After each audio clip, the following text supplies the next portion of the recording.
Artificial intelligence is no longer just a future conversation. It's a boardroom decision, an operational challenge, and requires a leadership mindset. On the Chief AI Officer Connect podcast with Sanjay Puri, we've spoken to people responsible for bringing AI from strategy to reality inside some of the world's most complex organizations. In this special episode, we bring you powerful insights from Chief AI Officers and AI leaders that have shared their voices on the CAIO Connect podcast, helping shape the front lines of enterprise AI.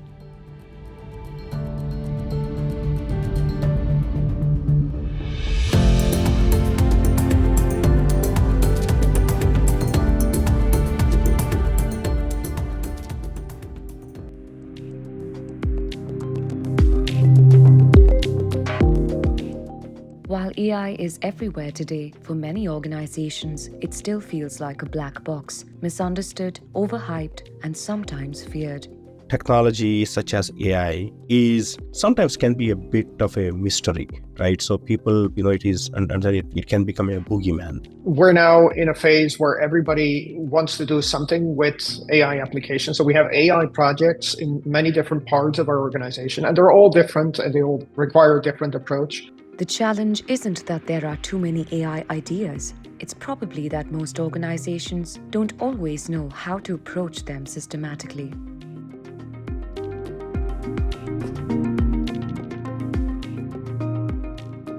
Beyond the hype, AI leadership is about execution, structure, and speed. The most important thing is for AI to be successful, you could define success in many ways. But if I kind of up-level the problem statement, the most important element is you have from an AI application cycle, you have a development cycle, you have a deployment cycle. The development cycle is all about getting a model constructed. You do this in the cloud and make sure you spend enough amount of resources to get the right model for the right data set. Now, once you put into deployment, your deployment is where Qualcomm puts a lot more energy on across various edge-based form factors like handsets all the way to automotive devices. And deployment, our expectation is the time to market when deploying these models can be as small as possible, that you could breed innovation quite meaningful and then quite rapidly. We have a culture of fail fast. We do believe that in this field, you don't know. It's a toss of a coin when you start a project if it will be successful or not. And the reason for that is not necessarily the technology. Sometimes it's about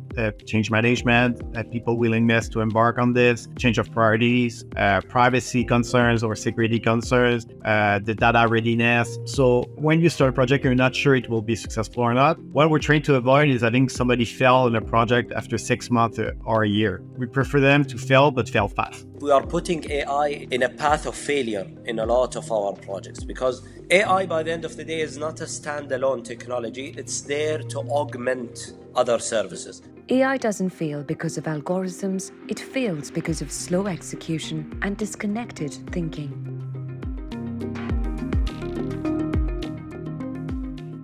At enterprise level, AI isn't about novelty, it's about value. The power of this role is in your ability to influence a lot of stakeholders, right? And predominantly, many of them are going to be your senior leaders, your senior executives, business, finance, like a lot of those organizations. And so the technical skills and the technical chops are important. But I would say, from a leadership standpoint, understanding the value and the impact of what you're doing and being able to communicate that, being able to think very strategically about what is this capability that you're bringing to the organization and how it solves the business problems is going to be very, very critical. How you were measuring value before is how you should measure value now. And let's take, for instance, everybody's favorite example of generative AI, which is the customer support use case. It is one of the most widespread use cases, and it is one of the most successful use cases. So your goal, which is usually increased customer satisfaction, decreased cost, decreased time to resolution, these metrics, those should all stay the same. It's just how you get there that's different. Fundamentally, right? If you are building differentiated capability, is exactly how that word means. It has to be differentiated capability that you build inside. That's how you create a differentiation. I find it really hard Sanjay, when, and I've had this experience many times, that you have an organization, you have a practice subject matter expertise organization, and let's take any function for that matter. And the objective of the function is to bring a vendor to solve for the problems that they are facing. The best AI leaders aren't focused on technology for technology's sake. They're focused on impact.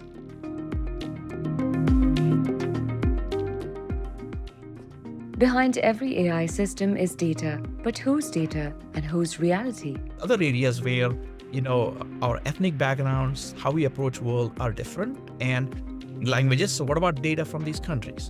So there are many really interesting startups that are out there that are doing some great work in this area. So I'll give an example. There is a company called CAIO, K-A-R-Y-A, in India. They're doing some really interesting work in developing more data from countries like India and Africa and other places by frankly hiring people and paying them to develop some videos and other data sets that then they are sharing with these companies and providing them additional data sets to enrich the data that they already have. For thousands of years, people would effectively translate, label data and put it on the internet. So for example, Bible was translated, Bible was put on the internet. It's one of the great sources of human data. So that's what's called semi-supervised or semi-reinforced learning, right? So, but for example, speaking of global audience, in India, we encountered a very interesting problem when we're working on Google Translate. As you probably know, Sanjay, India is a very multilingual country, and it also had challenges of training data because the elite spoke English and there was not a lot of training data for other languages. So we in many cases started to look where we can crawl the data, and what we found out, a lot of data, even at that time, a lot of data that was on the internet kind of pretended to be translated was effectively synthetic data, meaning it was somebody who took Hindi text, translated through Google Translate and presented, right? But obviously it was easier for us. We had a fingerprinting technology on Google Translate that we could identify it. But if people would use Bing Translator or someone else, we wouldn't. As AI scales, the quality and diversity of data will define whose world it learns and whose it ignores.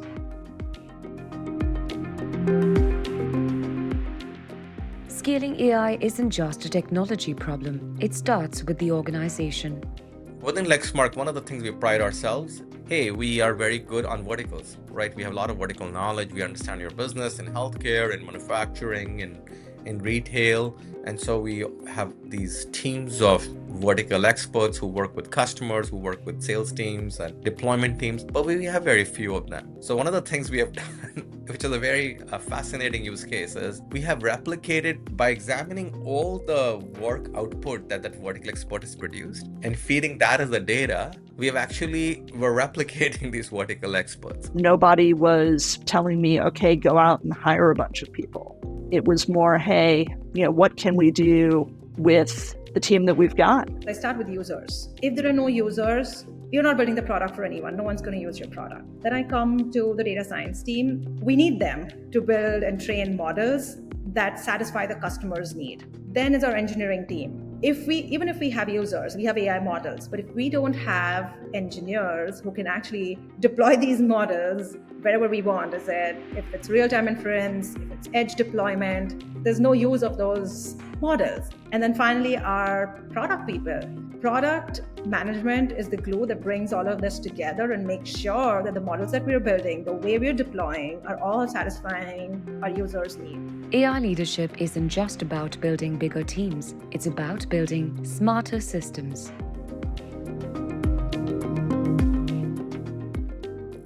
With great capability comes great responsibility and measurable accountability. We are developing AI algorithm to understand why the train stopped. Okay, so when something happened with the train, say that train doesn't have the communication with something what they call the back office, train must stop. End of story. Okay, so if there is no beacon signal, if you think about differently, is train stops, meaning that a lot of money, are wasted, people are unhappy, blah, blah, blah, blah. Well, that people are unhappy is something that we cannot measure, but every single stop train we can measure. So that is part of the contract. We are replacing humans, machinery, time, risk, the combination of those variables in a process that is repetitive has accumulated data along the years, giving us in many occasions the opportunity to put a number, to put an impact, and to contrast that impact not after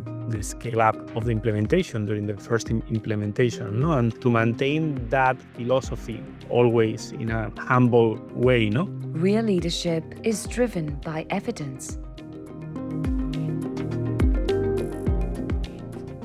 We're now moving beyond chatbots into autonomous systems. We are moving from a phase that people used to talk to ChatGPT to a phase that you talk to agents. And when you're talking to ChatGPT, your concern was that you're not sending confidential data to the LLM outside your security perimeter. The best solution right now, as the technology evolves, is to keep everything under your VPC at least. The role of the Chief AI Officer is no longer optional. It's pretty much foundational. They aren't just building models, they're building the future of how organizations will function. Stay tuned in to the CAIO Connect podcast with Sanjay Puri, where we bring you stories of leaders on the front lines shaping enterprise AI.